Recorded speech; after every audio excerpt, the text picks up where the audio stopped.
Տպավորություն կա, թե դու նոր գիրք ես գրել, ոնց որ առաջի անգամ ես գրում։ 7 տարվա դադարից հետո իր նոր երդվում եմ Արարատով գրքի մասին է խոսում գրող հրապարակախոս Մերուժան Տեր-Գուլանյանը։ Նրա առաջին անտիպ գործերի բանաստեղծական ժողովածուն է, իսկ գրքի արքաների հովիտ շարքը ըստ բանաստեղծի հայ ժողովրդի այսօրվա իրականությունն է։ Տարիներ շարունակ ես մտածել եմ, որ հայը հավերժական է։ Հիմա էլ եմ այդպես մտածում։ Հավերժական հայի խորհրդանիշ Արարատն է։ Հասկանում ես, Արարատ հավերժական է։ Ինչպես մենք ենք հավերժական։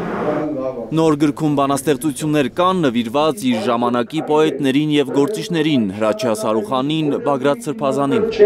Ավելի քան 1000 էսսեների, ակնարկների, հրապարակախոսական հոդվածների հեղինակի խոսքով, եթե մի օր չգրի, կմեռնի։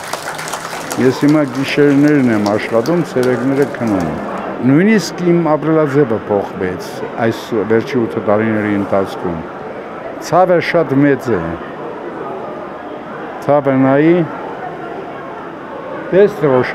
Տեր-Գուլանյանի գրչին ծանոթ մարդիկ մեկ նախադասությամբ են բնորոշում գրողի ոճը։ Սրտի խորքից ելած աղոթքի նման, Արարատն էլ որպես հավատքի վկա։ Մերուժան Տեր-Գուլանյանի գրչին ծանոթ ենք մենք վաղուց։ Վեհափառ Հայրապետը շատ ավելի վաղուց։ Նրա տոնայնությունը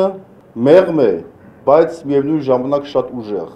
Բանաստեղծությունները կարճ են, բայց շատ բովանդակալից։ Խոսքը պարզ է, բայց շատ խորը։ Մենք իրար հետևում էինք, կարդում էինք և հիշում էինք, և Գարուն ամսագիրը հսկայական դեր խաղաց մեր ճաշակի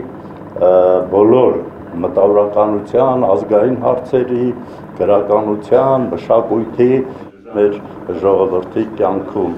77-ամյա Տեր-Գուլանյանի խոսքով գրողը թոշակի չի անցնում։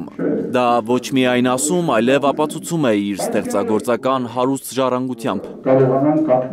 Էդգար Ղուշչյան, Աշոտ Մնոյան, Հայլուր։ Հայաստանում ու աշխարհում տեղի ունեցող իրադարձությունների մասին առաջինն իմանալու համար բաժանորդագրվեք մեր ալիքին, սեղմեք զանգակը, որ բաց չթողնեք ամենահրատապը, կարևորն ու հետաքրքիրը։